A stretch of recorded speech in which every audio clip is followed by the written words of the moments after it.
Now we have to flex to the right. There you go. Flex to the left.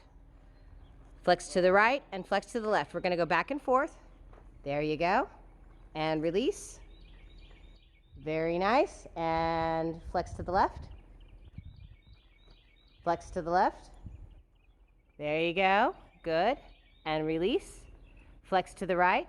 Try to keep your hand down by the saddle. There you go. Good.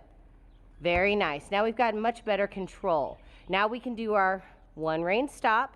Now you don't want to pull the rein all the way back behind you, okay?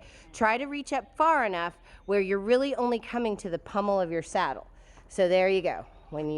There you go, pull and release. Now we're going to practice the one rein stop. So I'm going to have you walk off after this point, okay? Okay, so we're going to practice the one rein stop. Now the one rein stop is, since we're going around clockwise, you're going to use your right rein.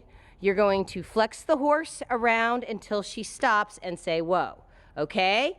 So this isn't a regular stop, this is a one rein stop. So you have to reach forward with your right hand and flex her to a stop. Ready? And one rein stop.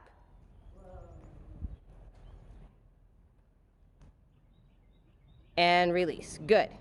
Now, let's walk off. What? Well, you're not supposed to get a cramp from doing this. Okay. So I want you to make a circle around me. So point back. There you go.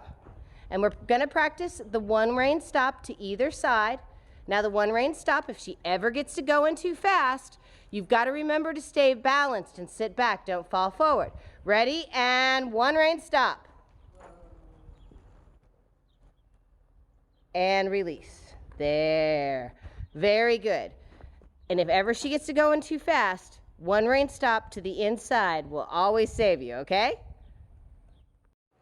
Well, thank you for watching today's video, and if you enjoyed the video, please give us a like. And if you haven't already, please subscribe.